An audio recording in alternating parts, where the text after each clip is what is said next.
plantations of sugar and cocoa, in which are many tall and beautiful trees, of whose timber houses may be built and ships.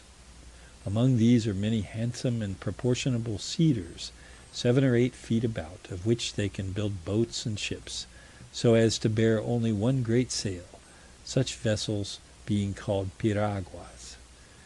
The whole country is well furnished with rivers and brooks, very useful in droughts, being then cut into many little channels to water their fields and plantations. They plant also much tobacco, well esteemed in Europe, and for its goodness is called there tobacco de sacerdotes, or priest tobacco. They enjoy nigh 20 leagues of jurisdiction, which is bounded by very high mountains, perpetually covered with snow. On the other side of these mountains is situate a great city called Merida, to which the town of Gibraltar is subject. All merchandise is carried hence to the aforesaid city on mules, and that but at one season of the year, by reason of the excessive cold in those high mountains. On the said mules returns are made in flour of meal, which comes from towards Peru, by the way of Estafe. Lolonois, arriving at the Gulf of Venezuela, cast anchor with his whole fleet out of sight of the Vigilia, or watch isle. Next day very early he set sail thence with all his ships for the lake of Maracaibo, where they cast anchor again. Then they landed their men with design to attack first the fortress that commanded the bar, therefore called de la Barra. This fort consisted only of several great baskets of earth placed on a rising ground, planted with 16 great guns, with several other heaps of earth round about for covering their men. The pirates having landed a league off this fort, advanced by degrees toward it, but the governor, having espied their landing, had placed an ambuscade to cut them off behind, while he should attack them in front. This the pirates discovered, and getting before, they defeated it so entirely that not a man could retreat to the castle.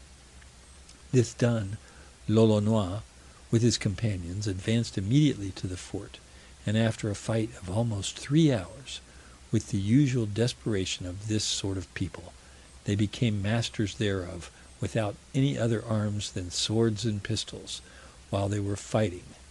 Those who were the routed ambuscade, not being able to get into the castle, retired into Maracaibo in great confusion and disorder, crying, "The pirates will presently be here with 2,000 men and more," the city having formerly been taken by this kind of people, and sacked to the uttermost, had still an idea of that misery, so that upon these dismal news, they endeavored to escape towards Gibraltar in their boats and canoes, carrying with them all the goods and money they could. Being come to Gibraltar, they told how the fortress was taken, and nothing had been saved, nor any persons escaped. The castle thus taken by the pirates, they presently signified to the ships their victory, that they should come farther in without fear of danger. The rest of that day was spent in ruining and demolishing the said castle.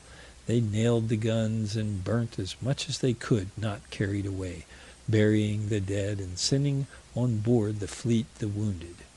Next day, very early, they weighed anchor, and steered directly towards Maracaibo, about 6 leagues distant from the fort, but the wind failing that day, they could advance little, being forced to await the tide. Next morning they came in sight of the town, and prepared for landing under the protection of their own guns, fearing the Spaniards might have laid an ambuscade in the woods. They put their men into canoes, brought for that purpose, and landed, shooting meanwhile furiously with their great guns. Of those in the canoes, half only went ashore, the other half remained aboard. They fired from the ships as fast as possible towards the woody part of the shore, but could discover nobody.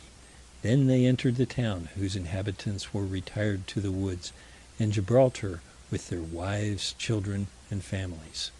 Their houses they left well provided with victuals, as flour, bread, pork, brandy, wines, and poultry, and with these the pirates fell to making good cheer, for in 4 weeks before they had no opportunity of filling their stomachs with such plenty.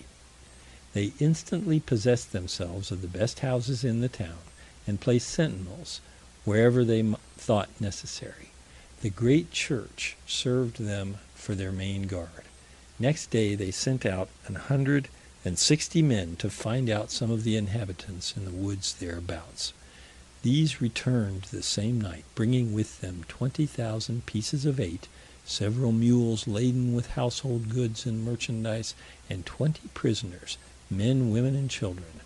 Some of these were put to the rack, to make them confess where they had hid the rest of the goods, but they could extort very little from them. Lolonois, who valued not murdering, though in cold blood, 10 or 12 Spaniards, drew his cutlass and hacked one to pieces before the rest, saying, "If you do not confess and declare where you have hid the rest of your goods, I will do the like to all your companions."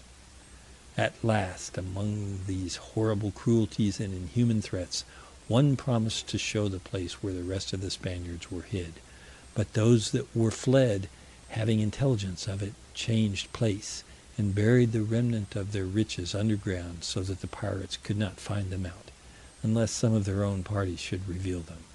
Besides, the Spaniards, flying from one place to another every day, and often changing woods, were jealous even of each other, so that the father durst scarce trust his own son. After the pirates had been 15 days in Maracaibo, they resolved for Gibraltar, but the inhabitants, having received intelligence thereof, and that they intended afterwards to go to Merida, gave notice of it to the governor there, who was a valiant soldier, and had been an officer in Flanders. His answer was, he would have them take no care, for he hoped in a little while to exterminate the said pirates.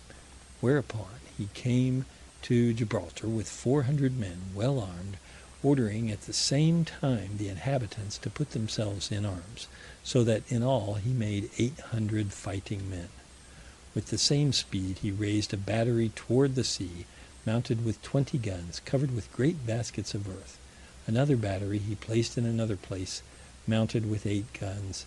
This done, he barricaded a narrow passage to the town, through which the pirates must pass, opening at the same time another one, through much dirt and mud, into a wood which was totally unknown to the pirates. The pirates, ignorant of these preparations, having embarked all their prisoners and booty, took their way towards Gibraltar. Being come in sight of the place, they saw the royal standard hanging forth, and that those of the town designed to defend their homes. Lolonois, seeing this, called a council of war, what they ought to do, telling his officers and mariners that the difficulty of the enterprise was very great, seeing the Spaniards had had so much time to put themselves in a posture of defense, and had got a good body of men together with much ammunition. But notwithstanding, said he, have a good courage. We must either defend ourselves like good soldiers, or lose our lives with all the riches we have got. Do as I shall do, who am your captain. At other times we have fought with fewer men than we have in our company at present, and yet we have overcome greater numbers than there possibly can be in this town. The more they are, the more glory and the greater riches we shall gain.